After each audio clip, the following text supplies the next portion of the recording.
નમસ્કાર, સ્વાગત છે અમારું યુટ્યુબ ચેનલ પર લાઈફ સાયન્સ વિથ પ્રોફેસર ની અંદર ફરીથી એક નવા ટોપિક સાથે જેનું નામ છે ફૂગનું વર્ગીકરણ એટલે કે classification of the fungi. Biological classification એટલે કે યુનિટ નંબર 2 ની અંદર આપણે ઓલરેડી આઇકલર, વુઝ, વિટેકર નું વર્ગીકરણ જોયું અને એના પછી ઇમ્પોર્ટન્ટલી આપણે યુ બેક્ટેરિયા, આર્કીબેક્ટેરિયા, મોનેરા સૃષ્ટિનો ડીપલી અભ્યાસ કર્યો. ત્યાર પછી પ્રોટિસ્ટા ની અંદર ક્રાઇસોફાઇટા, ડાયનોફ્લેજેલેટ્સ, સ્લાઇમ મોલ્સ અને યુગ્લિનોઇડ્સ અને છેવટે પ્રોટિસ્ટાનું પણ આપણે જે પ્રજીવનું જે ટોટલ વર્ગીકરણ હતું કે ક્લાસિફિકેશન ઓફ ધ પ્રોટોઝોઅન્સ, તો કે અમીબા સમ પ્રોટોઝોઅન્સ, કશાધારી, પક્ષમધારી અને બીજાણુધારી. આ ટોટલ 4 જોયા હતા. હવે જે તમારો ટોપિક છે એ ફૂગ સૃષ્ટિના ઇન્ટ્રોડક્શન ઉપર છે કે ફૂગ શું છે. ફૂગ સૃષ્ટિના ઇન્ટ્રોડક્શન ઉપર છે. તો જો બેટા ધ્યાન આપો કે ફૂગની અંદર એની બાહ્ય રચના, દેખાવ, કયા પ્રકારનું બંધારણ જોવા મળે છે, કયો ખોરાક મેળવે છે, કઈ રીતની પ્રક્રિયા કરે છે, તો એ બધું આપણે આના પછીના એક લેક્ચરમાં જોઈશું ડિટેલની અંદર. પણ એની પહેલા તમારી બુકની અંદર ટાઇપ્સ ઓફ ફંજાઈ એટલે કે ક્લાસિફિકેશન ઓફ ધ ફંજાઈ, ફંજાઈ નું વર્ગીકરણ આપેલું છે. એ વર્ગીકરણને આપણે ધ્યાનથી જોવાનું છે.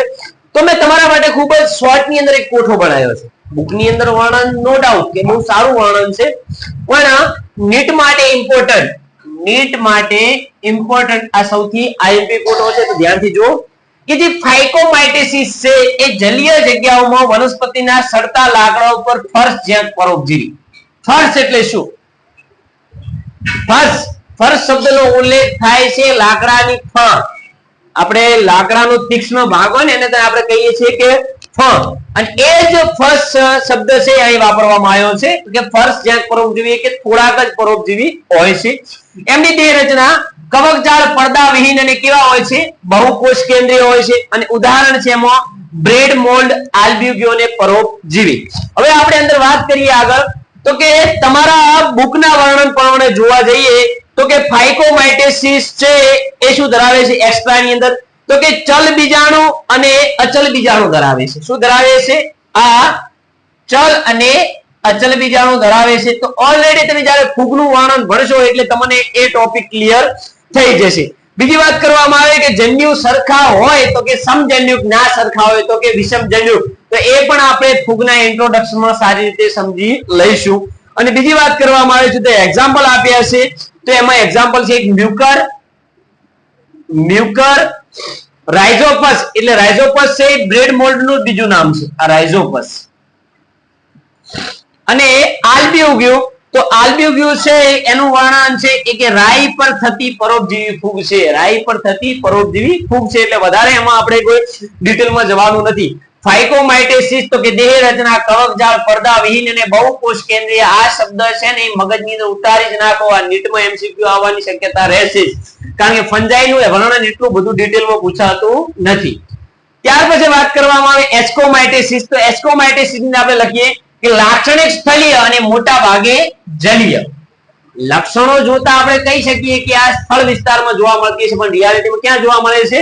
જલીય વિસ્તારમાં જોવા મળે છે. કવકજાળ શાખિત અને પડદાયુક્ત. આના કવકજાળ પડદાવિહીન છે, પણ આના કવકજાળ કેવા છે? શાખિત અને કેવા છે? પડદાયુક્ત છે. એક્ઝામ્પલ છે ક્લેવિસેપ્સ અને ન્યુરોસ્પોરા. તો તમારા બુકના વર્ણન પ્રમાણે જોવા જઈએ તો એસ્કોમાઇટેસિસ છે એમને એક કોથળીમય ફૂગ કહેવાય. અમને કહેવાય કોથળીમય ફૂગ. આ એક્સ્ટ્રા વર્ણનની અંદર બેટા વાત કરવામાં આવે છે. અને આની અંદર એક એક્ઝામ્પલ આપ્યું છે એસ્કોમાઇટેસિસ ની અંદર પેનિસિલિયમ. તો પેનિસિલિયમ વિશે દરેકને ખબર જ હોવી જોઈએ કે એન્ટીબાયોટિકની શોધ થઈ હતી. આ પેનિસિલિયમ જેની શોધ કોણે કરી હતી? એલેક્ઝાન્ડર ફ્લેમિંગે કરી હતી. આ પણ તમારા મગજમાં હોવું જોઈએ. બીજી વાત કરવામાં આવે કે ઈસ્ટ. તો ઈસ્ટ વિશે વાત કરવામાં આવે તો ઈસ્ટ કેવી છે? એક કોષી છે અને વિઘટકો અને પરોપજીવીઓ તરીકે જીવન જીવે છે. એ તો આપણને ખબર જ છે. કણી બીજાણુ ધાર કરી કહેવાતી વિશિષ્ટ કવકજાળ ઉપર બહિર્જાત કણી બીજાણુ અલિંગી પ્રજનન કરે છે. તો આની અંદર એક વર્ણન શબ્દ આવ્યો છે કણી બીજાણુ ધાર. હવે કણી બીજાણુ ધાર એટલે શું બેટા?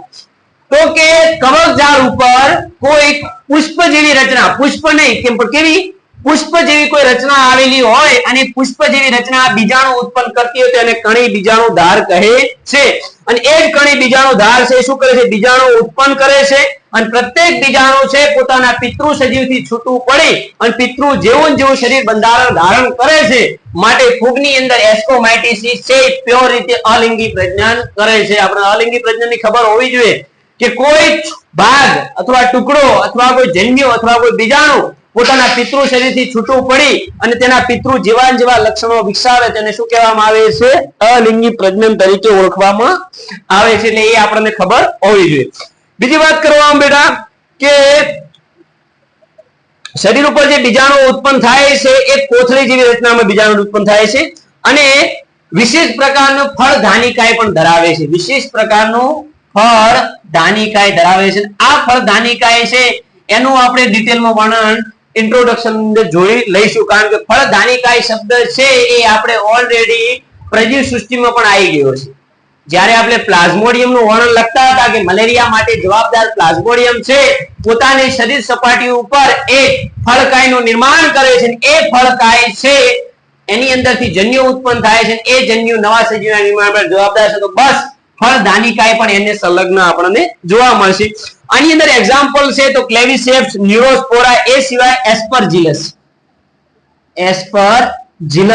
જે આનું એક્ઝામ્પલ છે અને બીજી વાત કરવામાં આવે કે ન્યુરોસ્પોરા છે એ જનીન ક્રિયાવિધિમાં ખૂબ જ ઇમ્પોર્ટન્ટ છે જીન બેંક જીન પ્લાઝમા બેંક જીનેટિક એન્જિનિયરિંગ જે આપણે ફિલ્ડ આવે છે એ જીનેટિક એન્જિનિયરિંગ ની અંદર આ ખૂબ જ રીતે ઇમ્પોર્ટન્ટ છે બીજી વાત કરવામાં આવે કે કાળા રંગ ને પીળા રંગના ઘણા સભ્યો ખાવા લાયક છે એસ્કોમાઇટીસ ની અંદર એક વર્ણન વાત કરવામાં આવે છે કાળા રંગ ને પીળા રંગના સભ્યો કાળા અને પીળા રંગના સભ્યો કાળા અને પીળા રંગના સભ્યો તો એની વાત કરવામાં આવે છે તો મોરેલ્સ અને બફેલ્સ આ હોટેલ ની અંદર વપરાતો મોટી મોટી હોટલ હોય તેની અંદર શબ્દ વાપરવામાં આવે છે મોરેલ્સ અને બફેલ્સ તો આ બંને શબ્દો છે એ ખાવા લાયક ફૂગ છે મોરેલ્સ અને બફેલ્સ એક આ ખાવા લાયક સભ્યો છે તો એનું વર્ણન આપણે જોઈ લો બીજી વાત કરવામાં આવે કે સુસ્વાદુ વાનગી તરીકે માનવામાં આવે છે કે આને સૌથી સારામાં સારી ડિશિસ બેસ્ટ ડિશિસ તરીકે આને માનવામાં આવે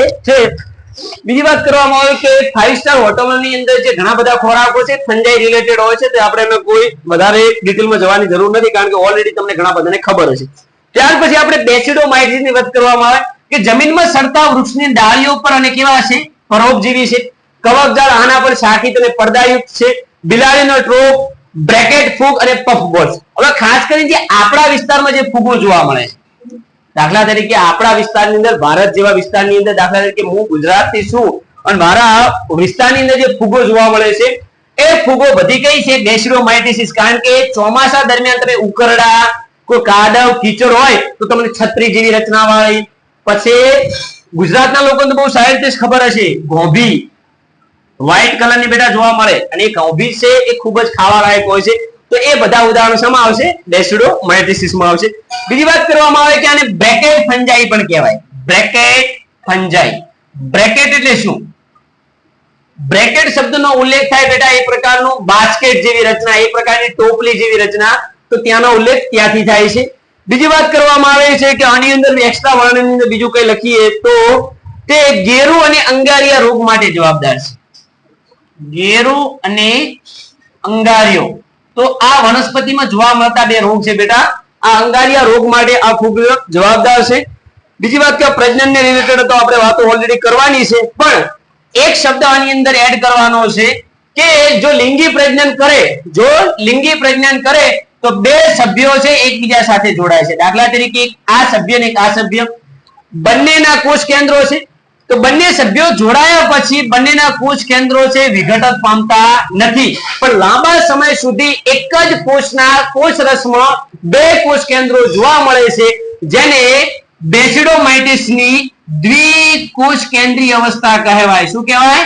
દ્વિકોષ કેન્દ્રીય અવસ્થા કહે છે આ યાદ રાખજો આ એમસીક્યુ રિલેટેડ સૌથી ઇમ્પોર્ટન્ટ ટોપિક છે આજનો કે બેસિડોમાઇટિસ છે એકમાત્ર એવી ફૂગ કે જે દ્વિકોષ કેન્દ્રીકરણનો તબક્કામાંથી પસાર થાય છે બીજી વાત કરવામાં આવે કે પ્રકીર્ણ ધાનીમાં કોષ કેન્દ્ર સંયુગ્મ અને અધિકરણ થવાથી 4 પ્રકીર્ણ બીજાણુ ઉત્પન્ન કરે છે. એનો મતલબ કે આ દ્વિકોષકેન્દ્રીકરણ તબક્કા દ્વારા જે અંદરની તરફ પ્રકીર્ણ ધાનીનું નિર્માણ થાય છે, આ પ્રકીર્ણ ધાનુ અધિકરણ દ્વારા 4 કોષોનું નિર્માણ કરે છે, જે એમાં આપણે વધારે ડિટેલમાં જવા જેવું છે નહીં, કારણ કે આપણે ઇન્ટ્રોડક્શનમાં એ પણ સમજી લઈશું.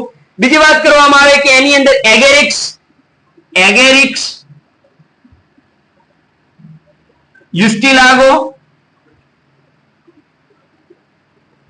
જે અંગારિયા માટે જવાબદાર છે. આપણે ઓલરેડી હમણાં જોયું કે અંગારિયો રોગ છે કઈ ફૂગ દ્વારા થાય છે, તો ઇસ્ટોલાગો અને પિક્સેનિયા. તો પિક્સેનિયા શબ્દ તો આપણે વારંવાર ઘણીવાર સાંભળ્યો છે કે પિક્સેનિયા છે ઘઉંમાં થતા ગેરુ રોગ માટે જવાબદાર છે. શેના માટે જવાબદાર છે?